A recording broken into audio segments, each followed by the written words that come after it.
Yan, ito mga ka-JJR, may dinalang L3216, yan, 16. Blinking siya. Ayan, hindi na makapag-print, maka-photocopy, scan, Xerox. Ayan, tapos binilihan na rin ni sir ng bagong waste ink pad, yung sa likod kasi umaapaw no yung mga ink. Kumbaga kapag nagka-cleaning, tumatagas na, ibig sabihin full na. Kaya maganda rin yung ginawa ni sir.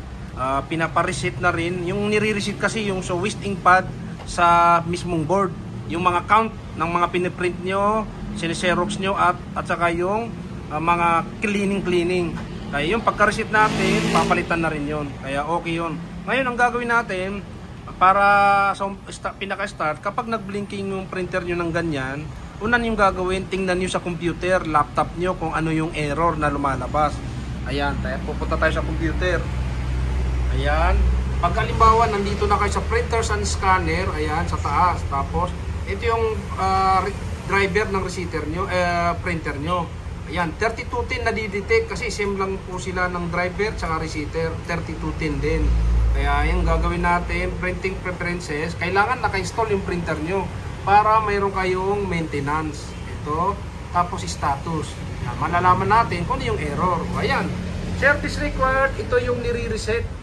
Gagamitan natin ng receiver tools. Kaya yun, pagka ganyan nakita nyo, unang gagawin nyo, okay nyo na.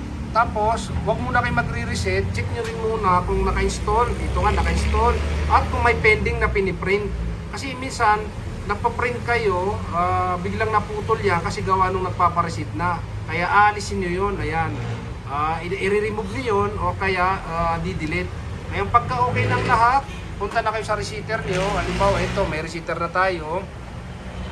Select nyo naman yung model ng printer nyo. Ito, model. Yan, 3210. Same lang sila, yung 3216. Pero kung may 3216 dyan, pwede nyo rin i-select. Dito nyo ilalagay yung 3216. Indication to, 3210. Indication to na na-install yung printer, naka-install. Kasi kapag hindi naka-install, wala yung USB na to. Kaya kailangan naka-install bago mag-reset. Kaya ito, siselect na natin. Yan, okay. Yan, waste ink pad. Yan, pwede natin i-check kung 100% na. Ayan, 100% max. Kaya, nagpapareset na. Ngayon, para mawala yung blinking, mawala yung error na service required, i-reset natin. Ay, back to zero natin yun. Ayan, initialize. Ayan, turn off printer. Indication niya, natapos na mag-reset. Pinapa-turn off lang niya para halimbawa mag-restart yung printer. Ngayon pag natin, yan, wala na yung blinking na yan. Kita nyo, wala na, di ba?